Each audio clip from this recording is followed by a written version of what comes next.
The Island of Dr. Moreau, by H. G. Wells. Introduction. On February 1st, 1887, the Lady Vane was lost by collision with a derelict when about the latitude 10 degrees south and longitude 107 degrees west. On January 5th, 1888, that is, 11 months and 4 days after my uncle, Edward Prendick, a private gentleman who certainly went aboard the Lady Vane at Callao, and who had been considered drowned, was picked up in latitude 50 degrees 3 minutes south and longitude 101 degrees west, in a small open boat of which the name was illegible, but which is supposed to have belonged to the missing schooner Ipecacuanha. He gave such a strange account of himself that he was supposed demented. Subsequently, he alleged that his mind was a blank from the moment of his escape from the Lady Vane. His case was discussed among psychologists at the time as a curious instance of the lapse of memory consequent upon physical and mental stress. The following narrative was found among his papers by the undersigned, his nephew and heir, but unaccompanied by any definite request for publication. The only island known to exist in the region in which my uncle was picked up is Noble's Isle, a small volcanic islet and uninhabited. It was visited in 1891 by HMS Scorpion. A party of sailors then landed, but found nothing living thereon, except certain curious white moths, some hogs and rabbits, and some rather peculiar rats. So that this narrative is without confirmation in its most essential particular. With that understood, there seems no harm in putting this strange story before the public in accordance, as I believe, with my uncle's intentions. There is at least this much in its behalf. My uncle passed out of human knowledge about latitude 50 degrees south and longitude 105 degrees east, and reappeared in the same part of the ocean after a space of 11 months. In some way he must have lived during the interval, and it seems that a schooner called the Ipecacuanha, with a drunken captain, John Davies, did start from Africa with a puma and certain other animals aboard in January 1887, that the vessel was well known at several ports in the South Pacific, and that it finally disappeared from those seas with a considerable amount of copra aboard, sailing to its unknown fate from Bina in December 1887, a date that tallies entirely with my uncle's story. Charles Edward Prendick. The story written by Edward Prendick. Chapter 1. In the Dinghy of the Lady Vane. I do not propose to add anything to what has already been written concerning the loss of the Lady Vane. As everyone knows, she collided with a derelict when 10 days out from Callao. The longboat, with 7 of the crew, was picked up 18 days after by H.M. gunboat Myrtle, and the story of their terrible privations has become quite as well known as the far more horrible Medusa case. But I have to add to the published story of the Lady Vane another, possibly as horrible, and far stranger. It has hitherto been supposed that the 4 men who were in the dinghy perished, but this is incorrect. I have the best of evidence for this assertion. I was one of the 4 men. But in the first place I must state that there never were 4 men in the dinghy. The number was 3. Constans, who was seen by the captain to jump into the gig, luckily for us, and unluckily for himself, did not reach us. He came down out of the tangle of ropes, under the stays of the smashed bowsprit. Some small rope caught his heel as he let go, and he hung for a moment head downward, and then fell and struck a block or spar floating in the water. We pulled towards him, but he never came up. I say luckily for us he did not reach us, and I might also say luckily for himself, for we had only a small beaker of water and some soddened ship's biscuits with us. So sudden had been the alarm, so unprepared the ship for any disaster. We thought the people on the launch would be better provisioned, though it seems they were not, and we tried to hail them. They could not have heard us, and the next morning, when the drizzle cleared, which was not until past midday, we could see nothing of them. We could not stand up to look about us because of the pitching of the boat. The two other men who had escaped so far with me were a man named Helmar, a passenger like myself, and a seaman whose name I don't know, a short, sturdy man, with a stammer. We drifted famishing, and after our water had come to an end, tormented by an intolerable thirst, for 8 days altogether. After the second day, the sea subsided slowly to a glassy calm. It is quite impossible for the ordinary reader to imagine those 8 days. He has not, luckily for himself, anything in his memory to imagine with. After the first day we said little to one another, and lay in our places in the boat and stared at the horizon, or watched, with eyes that grew larger and more haggard every day, the misery and weakness gaining upon our companions. The sun became pitiless. The water ended on the 4th day, and we were already thinking strange things and saying them with our eyes. But it was, I think, the 6th before Helmar gave voice to the thing we had all been thinking. I remember our voices were dry and thin, so that we bent towards one another and spared our words. I stood out against it with all my might, was rather for scuttling the boat and perishing together among the sharks that followed us. But when Helmar said that if his proposal was accepted we should have drink, the sailor came round to him. I would not draw lots, however, and in the night the sailor whispered to Helmar again and again, and I sat in the bows with my clasp knife in my hand, though I doubt if I had the stuff in me to fight. And in the morning I agreed to Helmar's proposal, and we handed halfpence to find the odd man. The lot fell upon the sailor, but he was the strongest of us, and would not abide by it, and attacked Helmar with his hands. They grappled together, and almost stood up.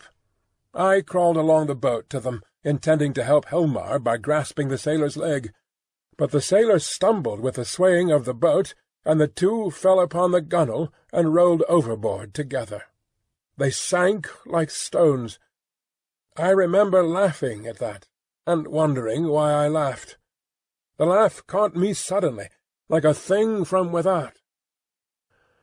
I lay across one of the thwarts for I know not how long, thinking that if I had the strength I would drink sea-water and madden myself to die quickly. And even as I lay there, I saw, with no more interest than if it had been a picture, a sail come up towards me over the skyline. My mind must have been wandering, and yet I remember all that happened quite distinctly. I remember how my head swayed with the seas, and the horizon with the sail above it danced up and down. But I also remember as distinctly that I had a persuasion that I was dead, and that I thought what a jest it was that they should come too late by such a little to catch me in my body. For an endless period, as it seemed to me, I lay with my head on a thwart watching the schooner. She was a little ship, schooner-rigged fore and aft, come up out of the sea. She kept tacking to and fro in a widening compass, for she was sailing dead into the wind. It never entered my head to attempt to attract attention, and I do not remember anything distinctly after the sight of her side, until I found myself in a little cabin aft. There's a dim half-memory of being lifted up to the gangway, and of a big round countenance, covered with freckles and surrounded with red hair, staring at me over the bulwarks.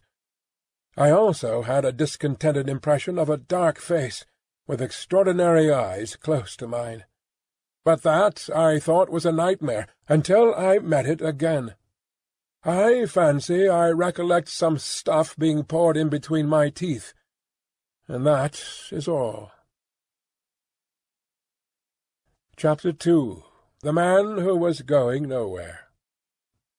The cabin in which I found myself was small and rather untidy. A youngish man with flaxen hair, a bristly straw-coloured moustache, and a dropping nether lip, was sitting and holding my wrist. For a minute we stared at each other without speaking. He had watery grey eyes, oddly void of expression. Then, just overhead, came a sound like an iron bedstead being knocked about, and the low, angry growling of some large animal. At the same time the man spoke. He repeated his question. "How do you feel now?" I think I said I felt all right. I could not recollect how I had got there. He must have seen the question in my face, for my voice was inaccessible to me. "You were picked up in a boat, starving. The name on the boat was the Lady Vane, and there were spots of blood on the gunwale." At the same time my eye caught my hand, so thin that it looked like a dirty skin-purse full of loose bones, and all the business of the boat came back to me. "Have some of this," said he, and gave me a dose of some scarlet stuff, iced. It tasted like blood, and made me feel stronger. "You were in luck," said he, "to get picked up by a ship with a medical man aboard." He spoke with a slobbering articulation, with the ghost of a lisp. "What ship is this?" I said slowly, hoarse from my long silence.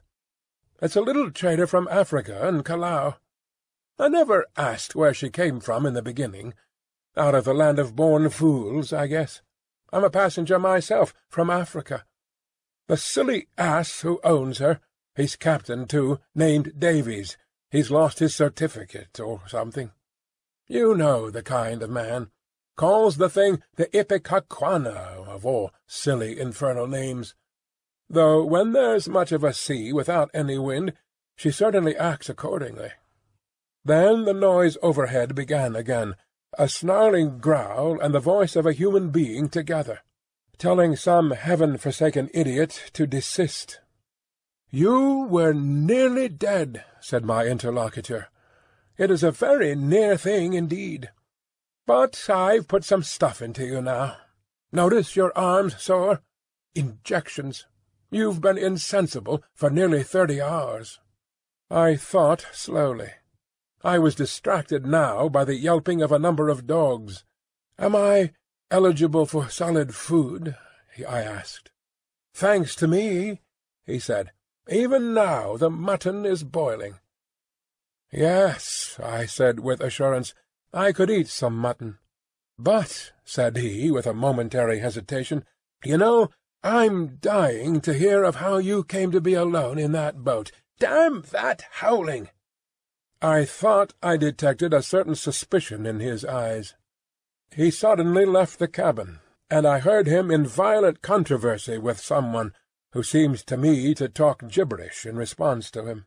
The matter sounded as if it ended in blows, but in that I thought my ears were mistaken. Then he shouted at the dogs, and returned to the cabin. "Well," said he in the doorway, "you were just beginning to tell me." I told him my name, Edward Prendick, and how I had taken to natural history as a relief from the dullness of my comfortable independence. He seemed interested in this. "I've done some science myself. I did my biology at University College, getting out the ovary of the earthworm and the radula of the snail and all that. Lord, it's 10 years ago. But go on. Tell me about the boat." He was evidently satisfied with the frankness of my story, which I told in concise sentences enough, for I felt horribly weak, and when it was finished he reverted at once to the topic of natural history and his own biological studies. He began to question me closely about Tottenham Court Road and Gower Street. "Is Caplatzi still flourishing? What a shop that was!" He had evidently been a very ordinary medical student, and drifted incontinently to the topic of the music-halls. He told me some anecdotes. "Left it all," he said, 10 years ago. How jolly it all used to be! But I made a young ass of myself, played myself out before I was 21. I dare say it's all different now. But I must look up that ass of a cook, and see what he's done to your mutton." The growling overhead was renewed, so suddenly, and with so much savage anger, that it startled me, "What's that?" I called after him, but the door had closed. He came back again with the boiled mutton, and I was so excited by the appetizing smell of it that I forgot the noise of the beast that had troubled me. After a day of alternate sleep and feeding, I was so far recovered as to be able to get from my bunk to the scuttle, and see the green seas trying to keep pace with us. I judged the schooner was running before the wind. Montgomery, that was the name of the flaxen-haired man, came in again as I stood there, and I asked him for some clothes. He lent me some duck things of his own, for those I had worn in the boat had been thrown overboard. They were rather loose for me, for he was large and long in his limbs. He told me casually that the captain was 3 parts drunk in his own cabin. As I assumed the clothes, I began asking him some questions about the destination of the ship. He said the ship was bound to Hawaii, but that it had to land him first.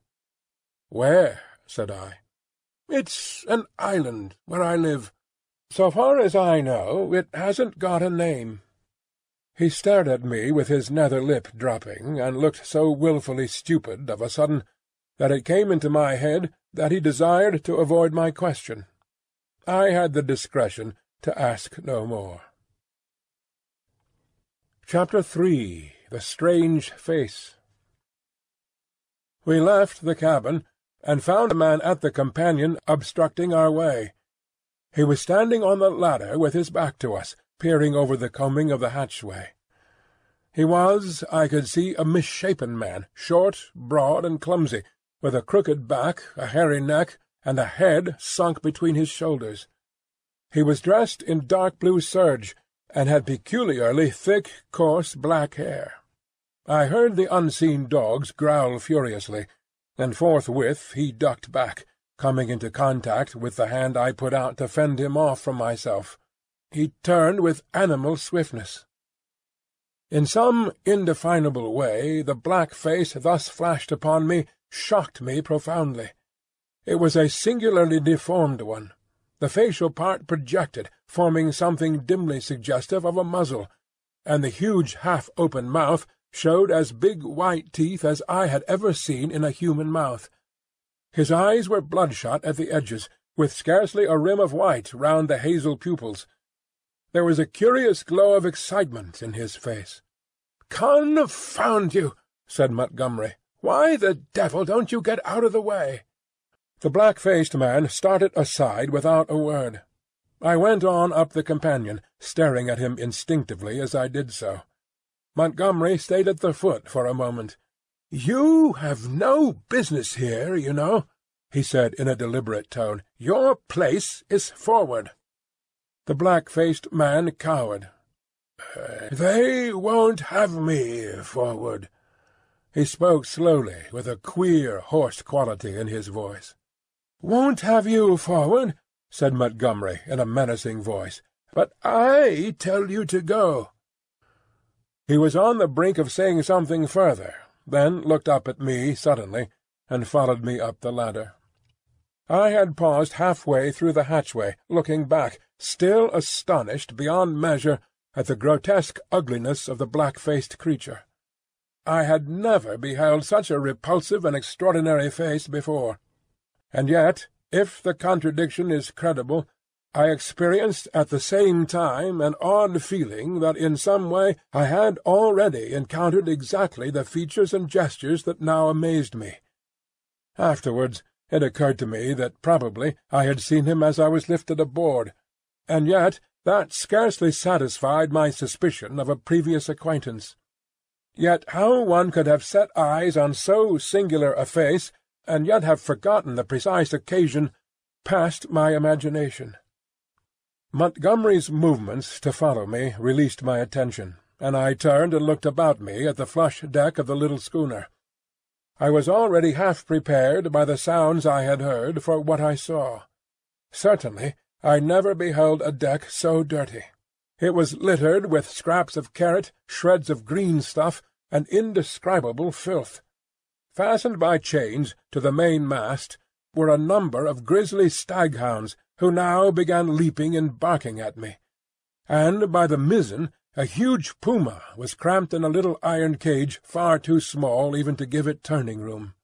Farther under the starboard bulwark were some big hutches containing a number of rabbits, and a solitary llama was squeezed in a mere box of a cage forward. The dogs were muzzled by leather straps. The only human being on deck was a gaunt and silent sailor at the wheel. The patched and dirty spankers were tense before the wind, and up aloft the little ship seemed carrying every sail she had. The sky was clear, the sun midway down the western sky. Long waves, capped by the breeze with froth, were running with us. We went past the steersman to the taffrail, saw the water come foaming under the stern, and the bubbles go dancing and vanishing in her wake. I turned and surveyed the unsavoury length of the ship. "Is this an ocean menagerie?" said I. "Looks like it," said Montgomery. "What are these beasts for? Merchandise? Curios? Does the captain think he is going to sell them somewhere in the South Seas?" "It looks like it, doesn't it?" said Montgomery, and turned towards the wake again. Suddenly we heard a yelp and a volley of furious blasphemy from the companion hatchway, and the deformed man with the black face came up hurriedly. He was immediately followed by a heavy red-haired man in a white cap. At the sight of the former, the staghounds, who had all tired of barking at me by this time, became furiously excited, howling and leaping against their chains.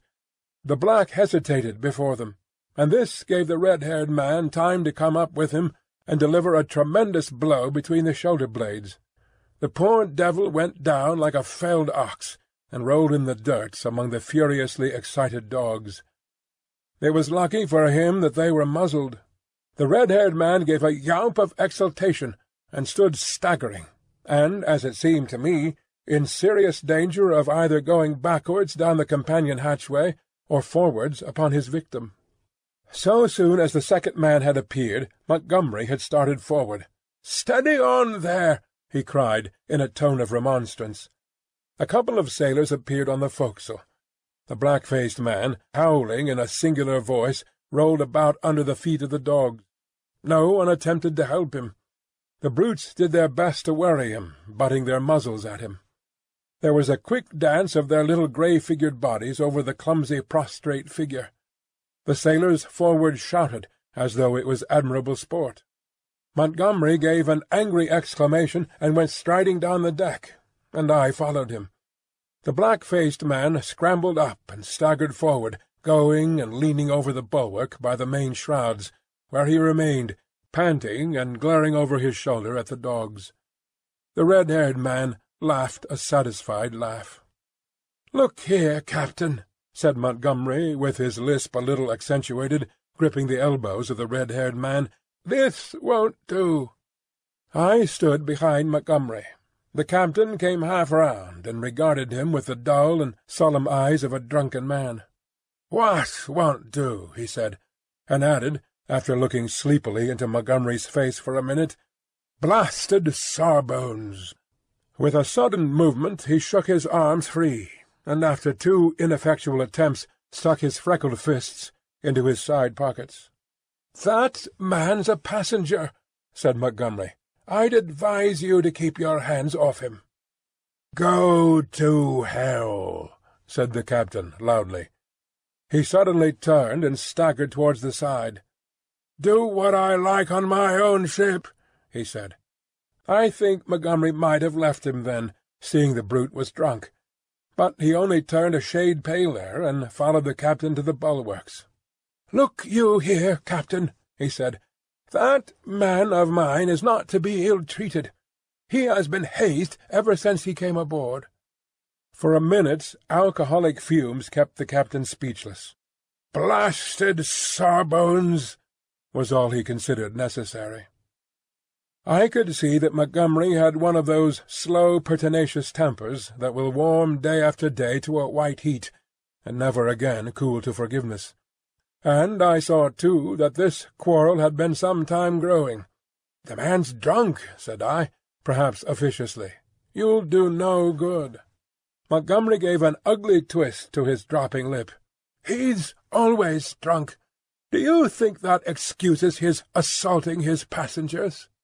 "My ship," began the captain, waving his hand unsteadily towards the cages, "was a clean ship. Look at it now." It was certainly anything but clean. "Crew," continued the captain, "clean, respectable crew. You agreed to take the beasts. I wish I never set eyes on your infernal island. What the devil want beasts for on an island like that? Then, that man of yours, understood he was a man. He's a lunatic, and he hadn't no business aft. Do you think the whole damned ship belongs to you? Your sailors began to haze the poor devil as soon as he came aboard. That's just what he is. He's a devil, an ugly devil. My men can't stand him. I can't stand him. None of us can't stand him. Nor you, either." Montgomery turned away. "You leave that man alone, anyhow," he said, nodding his head as he spoke. But the captain meant to quarrel now. He raised his voice. "If he comes this end of the ship again, I'll cut his insides out, I tell you. Cut out his blasted insides. Who are you to tell me what I'm to do? I tell you I'm captain of this ship, captain and owner. I'm the law here, I tell you, the law and the prophets. I bargained to take a man and his attendant to and from Africa and bring back some animals. I never bargained to carry a mad devil and a silly sawbones, Well, never mind what he called Montgomery. I saw the latter take a step forward and interposed. "He's drunk," said I. The captain began some abuse even fouler than the last. "Shut up," I said, turning on him sharply, for I had seen danger in Montgomery's white face. With that I brought the downpour on myself. However, I was glad to avert what was uncommonly near a scuffle, even at the price of the captain's drunken ill-will. I do not think I have ever heard quite so much vile language come in a continuous stream from any man's lips before, though I have frequented eccentric company enough. I found some of it hard to endure, though I am a mild-tempered man. But certainly, when I told the captain to shut up, I had forgotten that I was merely a bit of human flotsam, cut off from my resources, and with my fare unpaid. A mere casual dependent on the bounty, or speculative enterprise, of the ship. He reminded me of it with considerable vigour, but at any rate I prevented a fight.